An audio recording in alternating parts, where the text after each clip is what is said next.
ఉంటది పోలీసు దర్యాప్తులను అధికారంలో ఉన్నవాడి యొక్క అధికార దుర్వినియోగం కూడా అలాగే ఉంటుంది.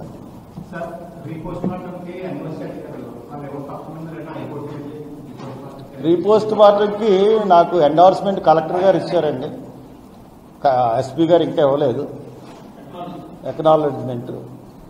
కాబట్టి అది నేను డెఫినెట్గా నేను రీపోస్ట్ మార్టం చేస్తాను. ఇప్పుడు కూడా రీపోస్ట్ మార్టం ఎందుకు లేట్ చేస్తున్నారంటే గమ్ముని ఇప్పుడు రిపోర్ట్ ఇచ్చేస్తే హర్ష కుమార్ గారు కోర్టుకు వెళ్ళిపోతాడు అర్జెంటుగాను దీన్ని పట్టుకుని.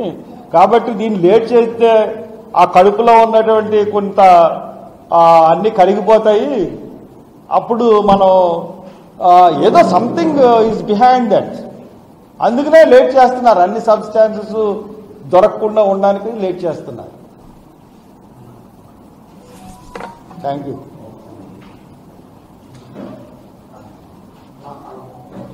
మొత్తం జరిగింది అన్నప్పుడు నాకు 3 ప్రశ్నలు అడగొచ్చు అని మహాశైలం రాజేష్ కోర్టు తెరిచేది.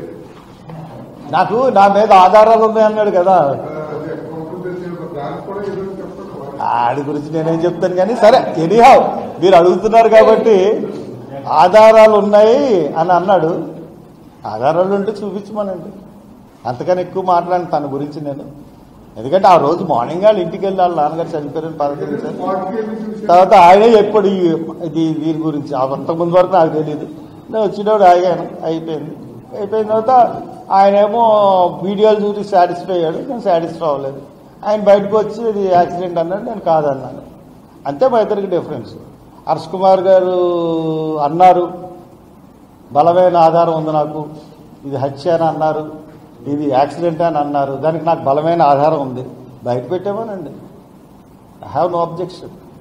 ఇంకోటి చెప్తానండి, పోలీసులు రిలీజ్ చేసిన ఫస్ట్ వీడియో, ఆయన చనిపోయిన తర్వాత వచ్చిన ఫస్ట్ వీడియోలోనే దగ్గరికి వచ్చిన తర్వాత నల్లని పొగ వచ్చింది.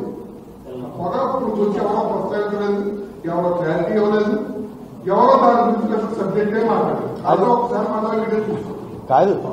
ఆ పొగ గురించి నేను వచ్చి ఆ పొగ గురించి పోలీసులు ఎదురుకుండానే డిస్కషన్ అయింది. నేను ఆ పొగ గురించి నేను స్టేట్మెంట్ ఇచ్చానండి. ఏమని పోలీసులకి, నాకు ఈ పొగ కనబట్టలేదు, ఇది నేను నమ్మలేని, ఇది యాక్సిడెంట్ అన్నట్టు పోలీసులకే చెప్పాను. తర్వాత నా వీడియో కాన్ఫరెన్స్లో, నా ప్రెస్ కాన్ఫరెన్స్లో కూడా దాని గురించి చెప్తాను. అది ఒక పొగ చూసి నేను నమ్మలేను. ఇంకో చోట చాలా ఫేక్ వీడియోల్లో యాక్సిడెంట్ వెనకాల పడిపోయినట్టు చెప్తున్నారు. తర్వాత ఆ బండి వేసుకుని మళ్ళీ ఎలా వస్తున్నాడన్నా చూపించాలి కదా, ఏ వీడియోలో ఉంది. ఇంకోటి ఎస్పీ గారు అనుమానాస్పద కార్లు 4 ఉన్నాయి, దాంట్లో కారోడు కాతేరులో దిగిపోయాడు.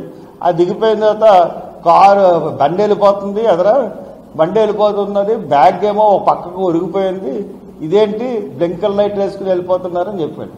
ఎవడన్నా సరే మనం ఉన్నామండి, మన బ్యాగ్ ఒరిగిపోతుంది, పడిపోయేలా ఉంది, ఏం చేస్తామండి, మనం దిగి స్టాండ్ వేసుకుని బ్యాగ్ని సరి చేసుకుని వెళ్తాం. మరి అలాగే వెళ్ళిపోతున్నాడంటే ఇవన్నీ ఆలోచించాల్సిన విషయాలు, ఇన్వెస్టిగేషన్ చేయాల్సిన విషయాలు, ఇవన్నీ బయట పెట్టాల్సిన విషయాలు. ఇది ఎస్పీ గారు చెప్పిన మాట. నమస్కారాలు. పాస్టర్ ప్రవీణ్ పగడాల.